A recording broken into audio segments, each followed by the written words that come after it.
We're waiting on pins and needles. Is Jonas Valanciunas going to play basketball for the Denver Nuggets, or is he going to shirk us for Greece? No, we're not going to let him. We're not going to let him. It feels like Moj doesn't even want him here anymore. Moj? Yeah. Dude, that was an all-time rant this morning. Scorned lover, man. There is no Denver media member or, honestly, Denver sports fan that is easily scorned or as easily scorned as Mark Mosier is. When it comes to players wanting to leave the city or not even be here, like Matt Duchene, dead to him. Mikko Rantanen now dead to him. Nolan Arenado, dead to him. Carmelo Anthony, dead to him. Valanciunas hasn't even stepped foot in Ball Arena. He's already dead to Moj. Dead to him. No more. Don't want him. 7 minutes ago, NBA contributor Evan Sidery from Forbes just said that Al Horford will be making his decision between the Nuggets and Warriors on his next team. If Jonas Valanciunas is intent on leaving for Europe, Horford becomes an extremely enticing option for Denver. Well, of course he does. Because they have money. Because the Nuggets will have money. If Jonas Valanciunas and his agent decides to somehow use Panathinaikos, is that? Do you have the audio of exactly? You're going to say it better than I will. Give me a Panathinaikos. Continue. Panathinaikos. All right. Give it to me one more. Panathinaikos. So Panathinaikos. There was a whole segment. It was a DMAC bit where he used that bot of pronunciation, and Nelly was driving behind the glass, and every time he would leave a blank for the team, Panathinaikos.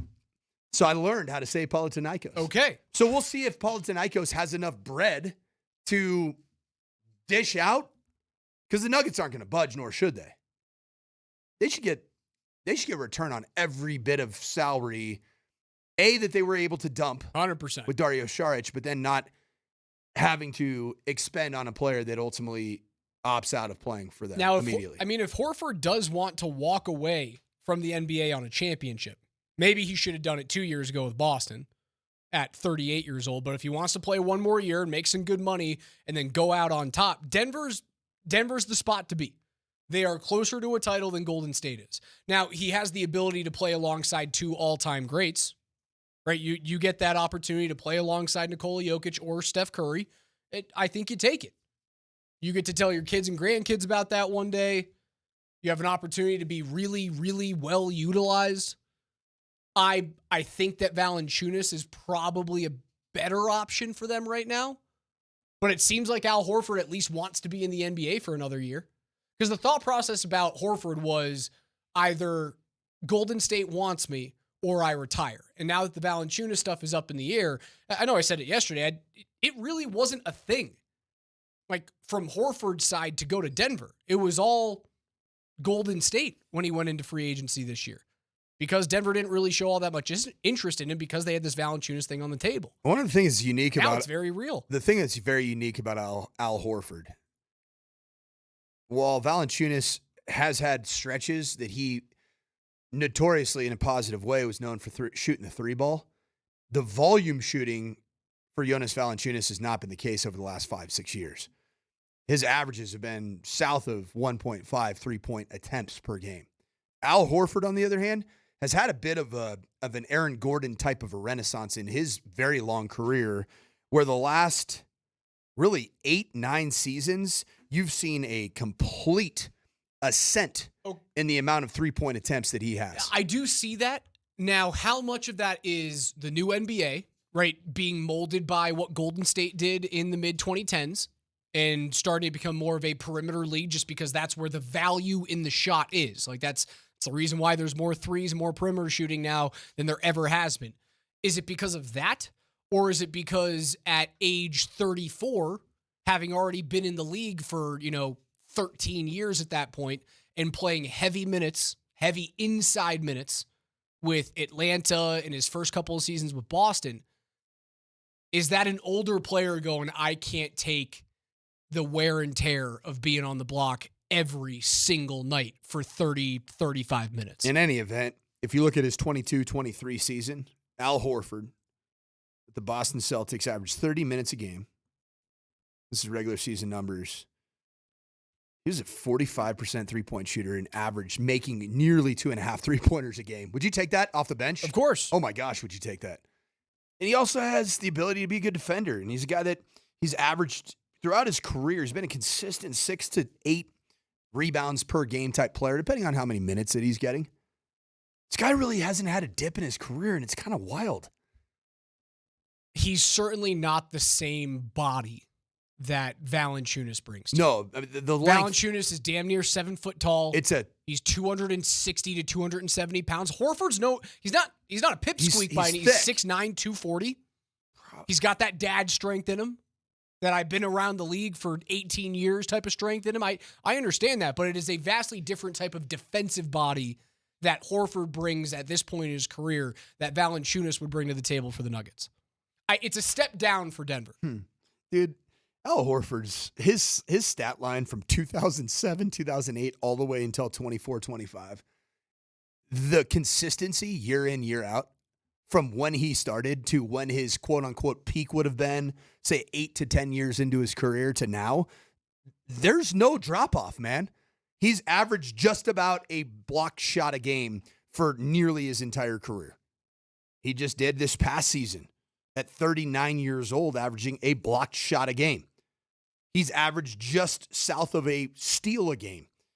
Rebounding-wise, I mean, his peak was about his 7th year as a 10.2 rebounds per game player. But the last 8 years, he's averaged between 6 and 7 rebounds per game. You want Al Horford if indeed Jonas Valanciunas doesn't work out. Remove all uncertainty. Who would you rather have? Jonas Valanciunas. I agree. And that's, you bring up Horford's amazing run of, 18 years in the league now. Sorry, 17 years. He's going on his 18th season where he just plays.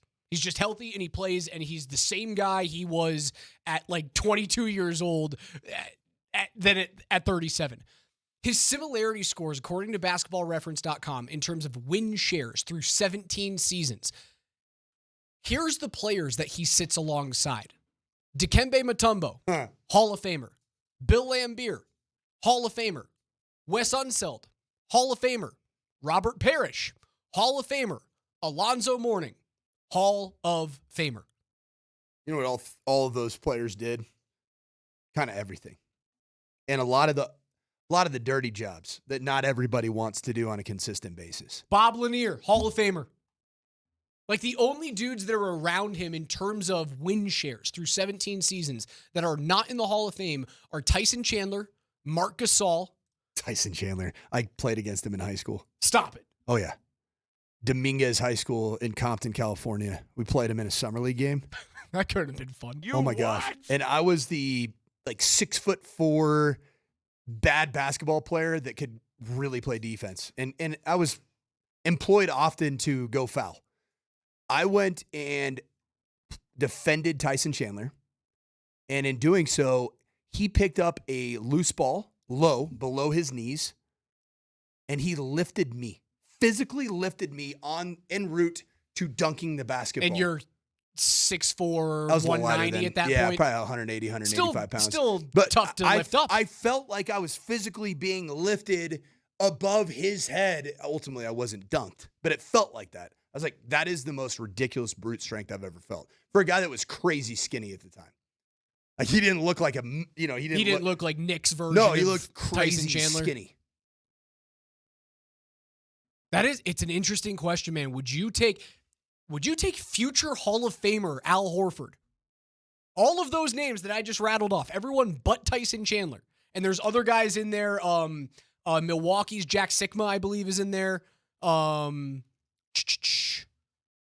Yeah, he's also a Hall of Famer there. Everyone but Tyson Chandler is in the Hall of Fame. Would you take future Hall of Famer Al Horford for 1 year at age 39? He'll be playing in his 40s, correct? Am I right in saying that? He'd be in his 40s if you win the NBA championship next year. Horford is, when's his birthday? He is June. just turned 39. Yeah. So June 3rd, you'd be in the NBA Finals. You'd be in the Western Conference Final or the NBA Final. 40-year-old contributing massive minutes, most likely. Here's what I would say is a week ago, if I didn't know anything, I would say give me Jonas Valanciunas, the 33-year-old. Knowing what I know now, that Jonas Valanciunas wants to play in Greece, has the potential to be, I don't think he's a cancer-type personality. But if you're being forced to fulfill a contract in a place where you go begrudgingly, even if you're not actively being a cancer, that's going to affect it. I would take Al Horford knowing what I know today. A week ago, I would have taken Jonas Valanciunas. You're still stretching a 6'9" guy into the 5. You okay with that? It's different.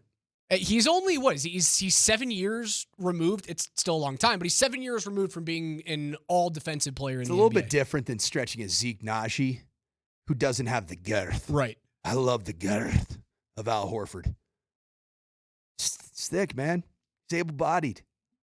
I think I find myself agreeing with you, man. Knowing what you know now and knowing the turmoil, and there's got to be some truth to it somewhere. Whether it can't just be the agent pushing for this. You want to get weird? Be my guest. Jonas Valanciunas, play style. Any similarities, really? In how he plays, how he reads the defense. Is there any real similarities to Nikola Jokic? I don't think you are signing him to be Nikola Jokic. Do you think there are any lesser poor man tendencies of how Al Horford plays the game to Nikola Jokic? I think Horford plays closer to Jokic than Valanciunas does. I do too. Now, if you're talking, who's the kid? Who's it? Nikola Vucevic in Chicago. Now, I don't think Denver couldn't find a way to bring him in unless he gets bought out. Vucevic, I look at Nikola Jokic and I go, that's a pretty good comp. But are you signing a backup big to be Nikola? I don't think you are.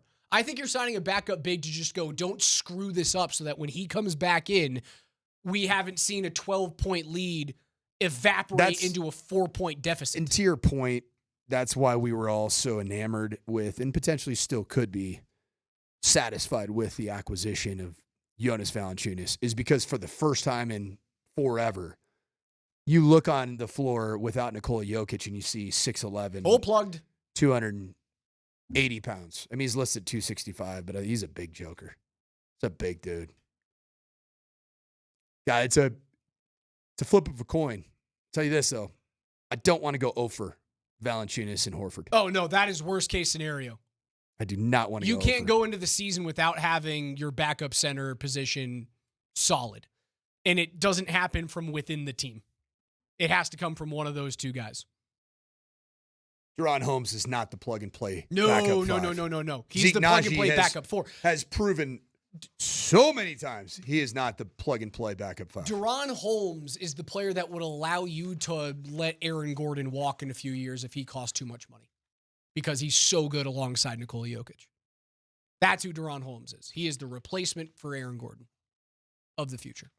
He's not the replacement for Nikola Jokic. And we learned in reality, Aaron Gordon getting stretched as a reserve non-Jokic minute 5. It's not the one. It's not the one. That's too small. Just didn't play out.